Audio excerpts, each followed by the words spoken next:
She went undercover as a driver to expose corruption in her own company. But when she finally revealed the truth, she discovered a betrayal she never saw coming. The city skyline stretched endlessly in front of Olivia Hayes as she tightened her grip on the steering wheel. The soft hum of her car engine was the only sound breaking the silence inside the luxury sedan. Tonight wasn't about prestige or power. It was about stepping into the reality of those who kept her company running. Dressed casually in jeans and a plain sweatshirt, Olivia blended in as just another driver for RideX, the very company she had built from the ground up. She had spent years in boardrooms and behind polished desks, but lately she felt out of touch with the people who made her business thrive, the drivers. She wanted to see their struggles firsthand, experience what they went through daily, and expose any flaws in the system. Her phone pinged, signaling a new ride request. She glanced at the name, Ethan C. A quick tap on the screen confirmed the ride, and soon she was on her way to the pickup location.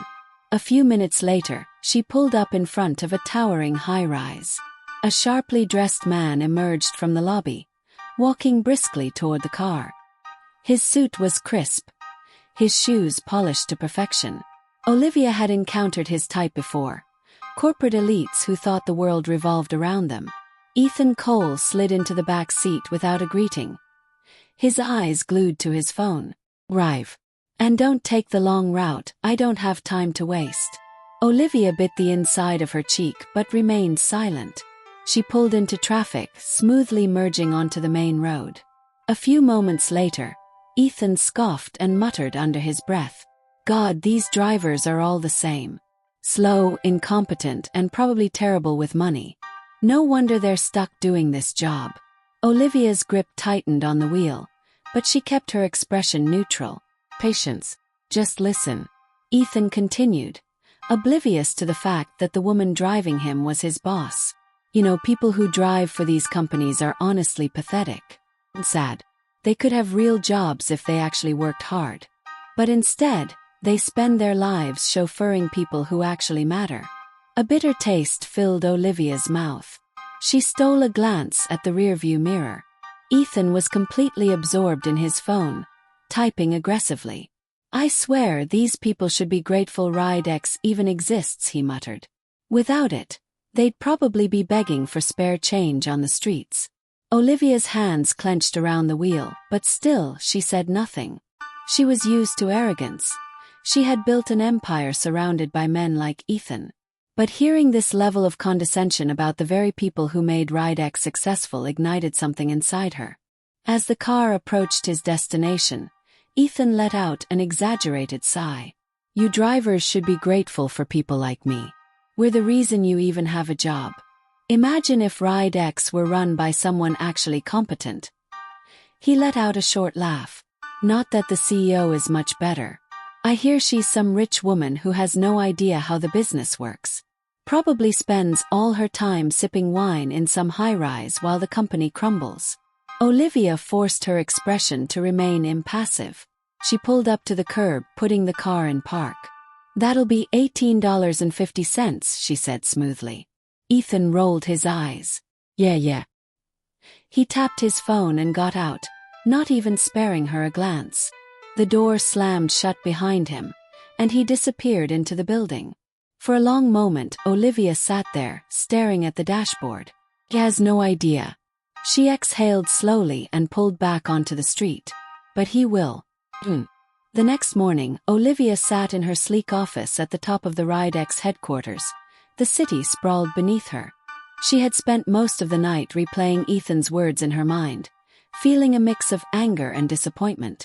She had built this company to empower people, to give them opportunities to earn on their terms.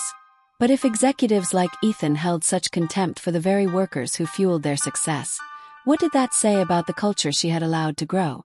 Her assistant, Megan Ross, entered the office, holding a tablet. "The latest reports from driver feedback and complaints," she announced, placing it on Olivia's desk. "I flagged a few key concerns that might interest you." Olivia took the tablet and scrolled through the reports. She frowned. Complaints about decreasing pay, unfair penalties, and management dismissing concerns flooded the screen. Drivers felt unsupported. Worse, they felt disposable. How did I not see this before? Olivia muttered. Megan hesitated before speaking. I think, with all due respect, there's been too much distance between the boardroom and the drivers. The numbers always looked good, but no one was really listening to them. Olivia leaned back in her chair. Megan was right. She had relied too much on her executives to handle the workforce, but those same executives had been treating the drivers like replaceable tools rather than people. I need to fix this, Olivia said, determination hardening her tone. And I'm going to start at the source. Ethan Cole. Megan raised an eyebrow. Are you sure? He's got a lot of influence in operations. If you push too hard, he'll know something's up. Olivia gave her a knowing smile. Then I'll push carefully. She pulled up Ethan's profile on her computer, reading through his career history at RideX. He had been promoted quickly, climbing the ranks based on profits and efficiency. But nowhere in his record was there mention of driver satisfaction or improving conditions. He was all about cutting costs and maximizing company earnings, at any expense. Her fingers tapped against her desk as an idea formed. If she wanted to truly see how deep this problem went, she needed to go beyond a few reports. She needed to infiltrate her own company and experience firsthand what the drivers faced. And she knew exactly how to do it. Later that afternoon, Olivia stepped into RideX's central operations office, blending in with a steady stream of employees. Her presence there was rare. Most of the executives preferred to stay in the high-rise headquarters rather than mingle with the operational staff. But today she wasn't there as the CEO. She was there to observe. She spotted Ethan Cole near the break room, laughing loudly with a group of his colleagues. His confidence was unshaken. His arrogance evident in the way he spoke over others, dominating the conversation. Honestly, he said, smirking, these drivers act like they deserve the world for sitting in a car all day. They're lucky we even keep them around. If it were up to me, we'd replace half of them with automation and be done with it. His colleagues chuckled, but some exchanged uneasy glances. Olivia's stomach twisted. She had expected arrogance, but hearing it firsthand made it feel more personal. She took a deep breath and walked toward them. That's an interesting take, she said, casually slipping into the conversation. Ethan turned, giving her a once-over, then smirked. And who are you? New recruit, she said smoothly. I'm here to learn more about the company. Ethan scoffed. Well, if you're looking to climb up the ladder, let me give you some advice. Don't waste your time sympathizing with the drivers. They're replaceable. This company runs on data and efficiency, not feelings. Olivia held back her fury, masking it with a neutral expression. And you're in charge of making sure everything runs smoothly, I assume? Ethan leaned against the counter, arms crossed. I oversee operations, which means I make sure our bottom line stays strong. It's a numbers game, sweetheart. She forced a polite smile. And how's that working out? Ethan grinned, not sensing the sarcasm. Better than ever. We're cutting costs, reducing bonuses, and streamlining driver management. Profits are up. That's what matters. Olivia nodded, absorbing every word. He was proud of his approach. An approach that disregarded the very people who made RideX function. It was worse than she thought. Megan had been right. There was too much distance between the leadership and the workforce. And if Ethan was the voice setting the tone for company operations, then RideX had a serious problem. As she walked away, she knew one thing for sure. Ethan's reign was about to end. He just didn't know it yet. Olivia sat in her office that evening, staring at the city lights through the massive windows. Ethan's words echoed in her mind. His arrogance seeping into every thought. She had known corporate culture could be harsh, but she had never imagined it had grown this toxic under her leadership. She needed to act, and fast. Picking up her phone, she dialed James Carter, the company's chief financial officer. James had been with RideX since its inception, and though he had a reputation for being pragmatic, he had always valued fairness. "James, I need you to do something for me," Olivia said the moment he answered. course. What's going on? James sounded alert, sensing her urgency. I want you to audit all the recent changes in driver compensation and operational expenses. I have a feeling Ethan has been cutting corners in ways that hurt our workforce more than they should. James hesitated. Ethan has a lot of influence, Olivia. If I start pulling numbers, he'll know someone's watching. Let him, she said, her voice firm. I want him to feel the pressure. James, I trust you to be discreet. After ending the call, she turned to Megan Ross, who had been silently watching from the doorway. You're making your move, Megan observed. Olivia nodded. If Ethan is half as reckless as I think he is, there will be something in those numbers that proves he's been manipulating the system. Once I have that, I'll have leverage. Megan crossed her arms. And if he realizes you're onto him? Olivia smirked. Then we'll see just how well he handles being on the other side of the game. For the first time in a long time, she felt fully in control. This was just the beginning. James Carter wasted no time. Within 24 hours, he had compiled a preliminary report detailing the financial discrepancies in Ride-X's operational expenses. The numbers confirmed what Olivia suspected. Ethan had been deliberately cutting driver pay under the guise of efficiency improvements, while redirecting funds into questionable cost-saving initiatives. Olivia sat in the conference room, her fingers drumming against the polished table as she scanned the report. Megan leaned over her shoulder, reading along. He's been reducing bonuses, increasing ride commission percentages, and imposing more penalties on drivers for minor infractions. This isn't about efficiency. It's about bleeding them dry. Olivia's jaw clenched. And the money he's saving. Where is it going? James sighed. That's the part that concerns me. A portion of the funds has been funneled into third-party partnerships. Companies with little to no public records, all linked back to Ethan. If I had to guess, he's pocketing a significant cut. Olivia exhaled sharply. He's using my company like his personal ATM. Megan crossed her arms. So what's the next step? Confront him. Not yet, Olivia said, shaking her head. We need more than financial discrepancies. We need proof that he knew exactly what he was doing and that he was deliberately exploiting our workforce. If we go after him now, he'll cover his tracks. James nodded. I'll dig deeper. There have to be internal emails, contracts, something that directly ties him to the scheme. Olivia turned to Megan. And I want more driver testimonials. Real stories about how these changes have impacted them. If we're going to take him down, we're going to make sure everyone sees the truth. Megan smirked. I know just the people to talk to. Olivia leaned back in her chair, gripping the report tightly. Ethan thought he was untouchable, but he had made one fatal mistake. He underestimated her. The hunt had begun. The next morning, Olivia sat in her office reviewing the latest driver complaints that Megan had gathered. The stories were heartbreaking. Drivers losing half their earnings overnight, unfair deactivations, and impossible performance targets designed to justify cutting their pay. Ethan's greed wasn't just unethical, it was ruining lives. She tapped her fingers against the desk, deep in thought. They had the financial discrepancies, they had the testimonies. Now they needed the final piece. Ethan's own words confirming his corruption.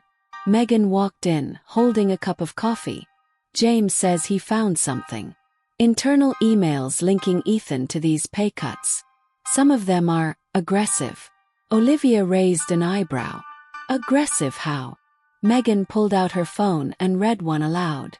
The drivers will complain, but who cares? They have nowhere else to go. If they don't like it, they can leave. More profit for us. She looked up. He's ruthless. Olivia exhaled, her determination solidifying. That's what we needed. It's time to make our move. What's the plan? Megan asked, crossing her arms. I'm going to bait him, Olivia said simply. We'll have a meeting, just the two of us. I'll act like I'm concerned about profits. Let him think I'm on his side. And when he starts bragging about how much he's squeezing out of the drivers, we'll have it all on record. Megan's eyes widened. You want to record him. Olivia nodded. It's the only way to ensure there's no way out. If we go to the board with just documents, he'll try to spin it. But if we have his own words, it's game over. Megan grinned. I like it. Olivia picked up her phone and dialed Ethan's number. After a few rings, he answered. Olivia, to what do I owe the pleasure? She forced a light tone. We need to talk. One-on-one. There are some financial concerns I want to go over. I think you might have a strategy one could use. Ethan chuckled. Course. I knew you'd come around. Let's meet tomorrow in my office. Perfect, Olivia said, hiding her satisfaction. See you then. As she hung up, she met Megan's gaze. Tomorrow we take him down. Olivia arrived at Ethan's office the next morning. Her heart steady but her mind racing. She had played this moment over in her head a dozen times. Now she just had to execute. Ethan greeted her with a smug grin as he leaned back in his chair. Olivia, finally seeing things my way. She forced a polite smile and took a seat across from him. I wanted to discuss the company's finances. I've been thinking a lot about the profit margins, and I know you've made some necessary adjustments. Ethan smirked, sipping his coffee. That's one way to put it. Look, Olivia, this business isn't about making friends. It's about making money.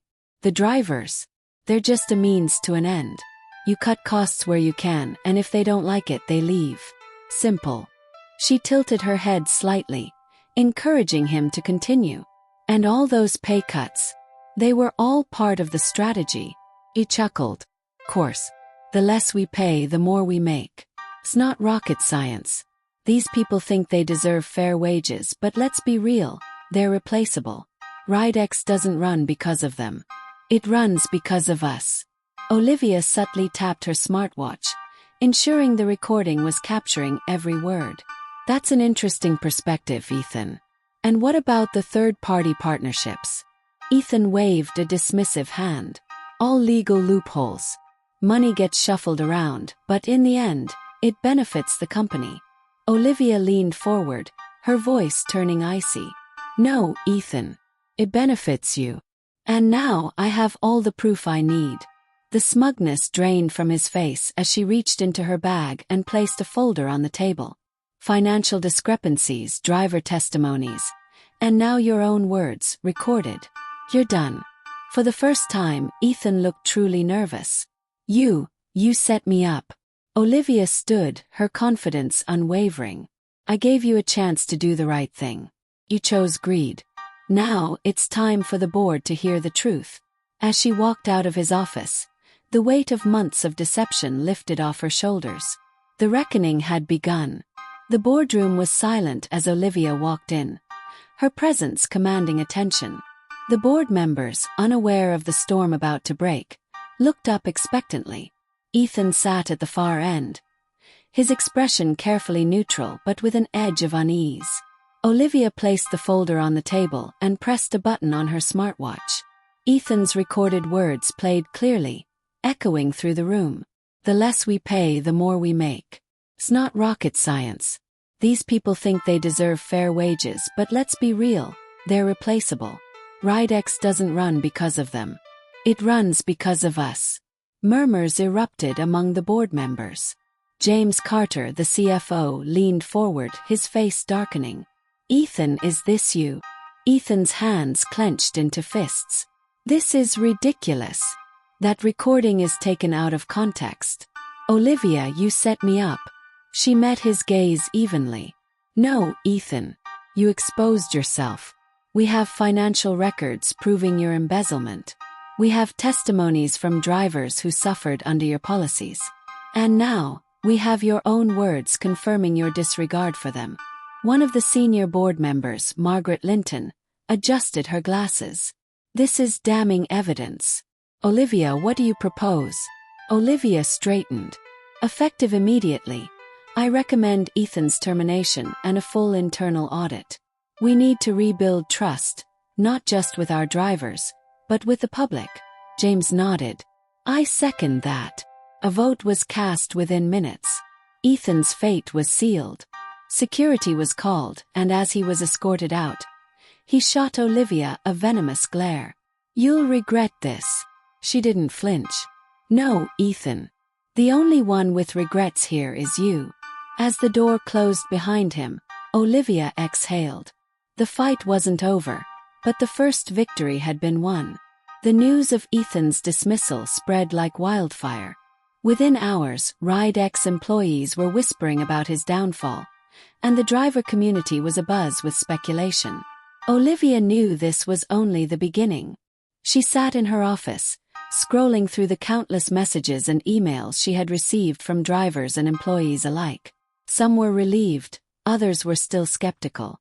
One email caught her eye, from Gabriel Thompson, a longtime Ride-X driver. "Ms. Hayes, I heard what you did. For years we felt invisible. Maybe now things will finally change."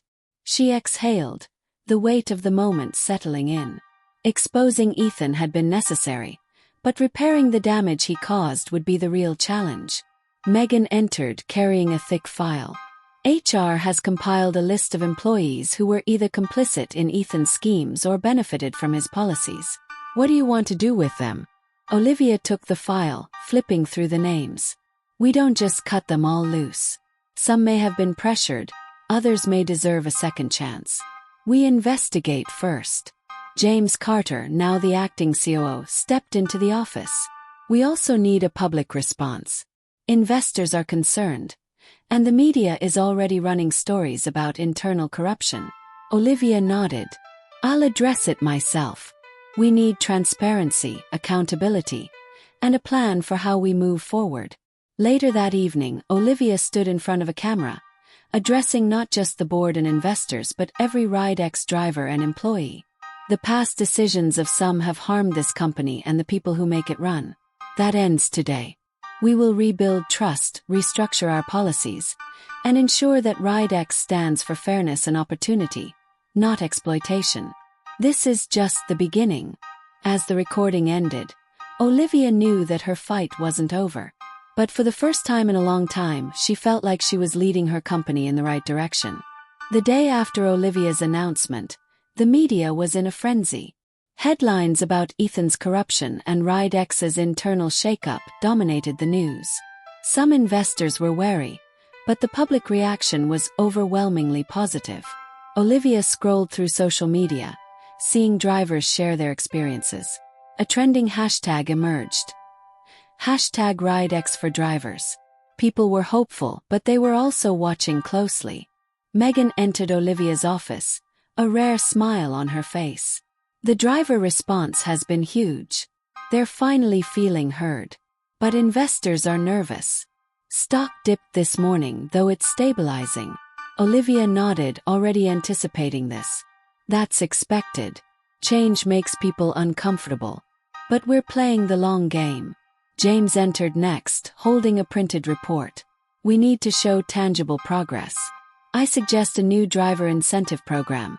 Better pay structures, fewer penalties, and a clearer system for addressing their concerns. If we announce it now, it might reassure stakeholders." Olivia considered this. It's not just about making a statement. Has to be real change. Let's draft a proposal and run financial models to make sure it's sustainable. If we're doing this, we're doing it right. Megan grinned. That's what I wanted to hear. I'll get the communications team ready for the rollout. Later that evening, Olivia prepared for a press conference. She stood before a sea of reporters, cameras flashing. Ride-X has made mistakes. And as CEO, I take full responsibility for allowing those mistakes to happen. But we're not just here to apologize. We're here to fix it. Starting today, we are implementing a complete overhaul of our driver policies. Fairer wages, clearer protections, a direct line of communication between management and drivers. We owe it to them, and we owe it to the riders who depend on them. This isn't about damage control. It's about setting a new standard. As she finished, the room buzzed with questions, but Olivia stood tall. The battle wasn't over, but for the first time, Ride-X was moving in the right direction. A week had passed since Olivia's press conference, and Ride-X was already beginning to transform. Drivers were cautiously optimistic, waiting to see if the promises made would turn into reality. Olivia knew actions spoke louder than words, and she was determined to deliver. James entered her office with a fresh report. We've implemented the new pay structure and driver support system. The early data looks promising. Fewer complaints, and driver retention is already improving. Olivia exhaled, feeling the weight on her shoulders lighten slightly. That's a good start, but we need to keep pushing. This can't be a temporary fix. Megan joined them, carrying a folder. We've also started direct driver engagement sessions. I sat in on one yesterday, and the feedback was honest. Some skeptical, some hopeful. They want to believe in RideX again. Olivia nodded. Then we have to prove we deserve that belief. Let's move forward with our next step. The advisory board. James raised an eyebrow. You really want to bring in drivers to help shape company policies? Absolutely, Olivia said firmly. Who better to tell us what works and what doesn't? If we truly want to change, we need them in the room making decisions with us. Megan smiled. Like it. It's bold. And it will show them we're serious. By the next morning, RideX had officially announced the creation of a driver advisory board, with representatives from across the country. The company's stock, which had dipped after Ethan's scandal, began to stabilize. Investors saw the potential of a stronger, more driver-focused RideX.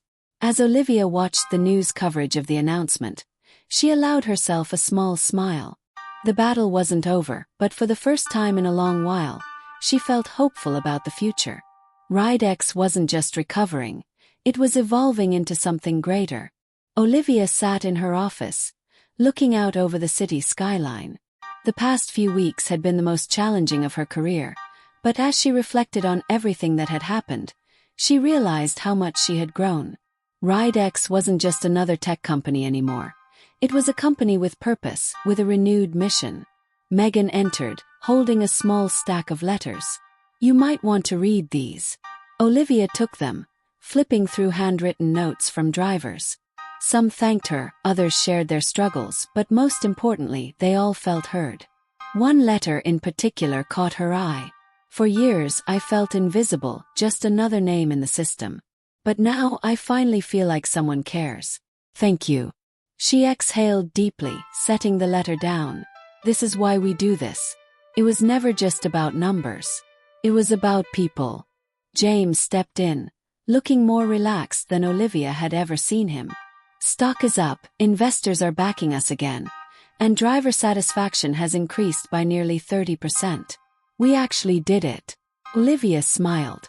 No, we started it. There's still work to do, but now we're on the right track. Megan nodded. And Ethan? Facing legal action, James replied. But that's not our concern anymore. He's out, and RideX is better for it. Olivia stood, feeling lighter than she had in months. Then let's keep building.